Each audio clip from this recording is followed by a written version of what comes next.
I แปลว่าค่อยแล้วของค่อยว่าแนวใด Easy Grammar That Day English with Teacher Mon สบายดีอาจารย์เองเป็นอาจารย์มนเนาะและมื้อนี้เราจะมาเรียนเกี่ยวกับ Possessive Adjectives หมายถึงคำคุณนามแสดงความเป็นเจ้าของเนาะซึ่ง Subject Pronouns แมนคำแทนนามที่เฮ็ดหน้าที่เป็นคำตัวตั้ง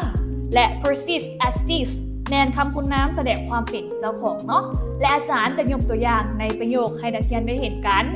เฮามาเริ่มจากคำที่1เนาะคำที่1แมน I แปลว่าค่อยของค่อยเฮาจะว่า my ยกตัวอย่าง My room is small หมายถึงห้องของค่อยแม่นน้อยและคำต่อไป you แปลว่าเจ้า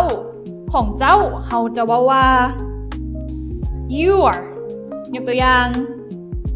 Your shoes look clean หมายถึงเกือบของเจ้าเบิ่งสะอาดและคำต่อไปแมน we แปลว่าพวกเฮาของพวกเฮาเฮาจะว่า our ยกตัวอย่าง Our class starts now หมายถึงห้องเรียนของพวกเฮาเริ่มตอนนี้และคำต่อไปแมน they แปลว่าพวกเขาของพวกเขาเฮาจะว่า their ยกตัวอย่าง Their house is big หมายถึงเพื่อนของพวกเขาแม่นหลังใหญ่และคำต่อไป he แปลว่าลาวผู้ชายเนาะ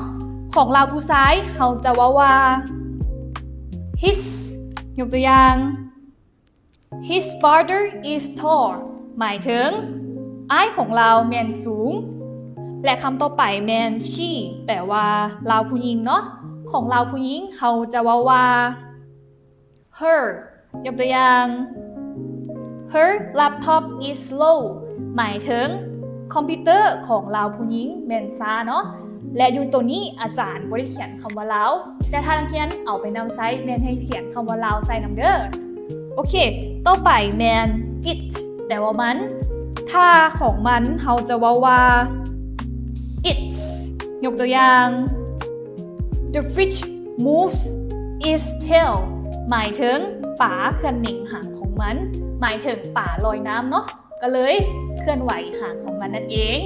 และนี่ก็จะเป็นบทเรียนของพวกเขาสำหรับบทนี้เนาะอย่าลืมนำเอาไปฝึกซ้อมหลายๆเด้อแล้วพบกันใหม่เด้อทุกคน